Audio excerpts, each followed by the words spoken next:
नहीं बताता हूं उसके पहले एक अपडेट भी दे दूं, साथ साथ अपडेट देना जरूरी है। 31 सीटों के रुझान 293 में अभी तक सामने आ गए हैं, जिसमें 24 पे बीजेपी आगे है। 28 हो गया, 28 हो गया। रिफ्रेश करिए, 28 हो गया। हाँ, हो सकता है। आप बोल रहे नहीं, हो मैं 31 के बता रहा हूं। हाँ। 31 में 24 और 5, मतलब बहुत करीब 5 गुनी ज्यादा सीटों पे बीजेपी आगे चल रही है। परसेप्शन और रियलिटी का बता रहा था मैं कि वहां पे कोई बड़ा नेशनलिस्ट आया, वो जनसंघ का सपोर्टर था, राइट विंग आइडियोलॉजी का सपोर्टर था, तो उसने पूछा कि हम आपका स्वागत करना चाहते हैं, लेकिन फिर उसे ध्यान आया कि भाई बिना मछली के तो यहां स्वागत हो नहीं सकता, और ये जनसंघ वाले मछली तो खाते नहीं होंगे। तो वो आडवाणी जी के पास गया, उनसे पूछा कि कोई मछली खाने वाला होगा क्या, हम स्वागत कैसे करेंगे। तो उन्होंने कहा एक नाम लिख लो सबके आगे, नॉनवेज वेज लिख लो और घुमा दो सबके आगे। तो to cut the long story short, 28 लोग थे कार्यकारिणी में, 19 ने नॉनवेज में टिक लगाया, 9 लोगों ने वेज में टिक लगाया।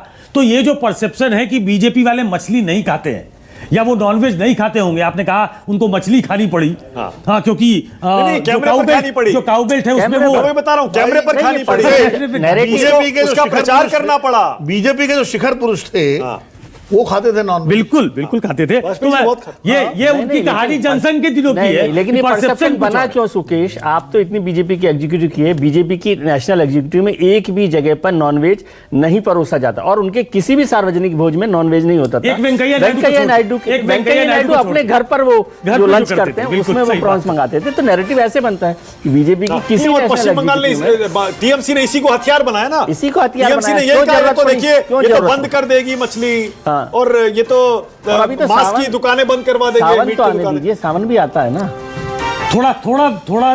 थोड़ी राहत तृणमूल को मिली है। तभी तो मंगल के दिन जो है बीजेपी के नेता मछली खाते थे, मंगलवार को खाना पड़ा। मेरी जानकारी में रवि किशन तो ये भी कह रहे थे आने दीजिए बीजेपी को 4 गुना मछली। हिमंता बिस्व शर्मा बोले कंपटीशन कर लीजिए, आपसे 4 किलो ज्यादा खा लूंगा। थोड़ी राहत है बीजेपी के लिए, माफ कीजिएगा टीएमसी के लिए। ममता बनर्जी आगे हो गई है।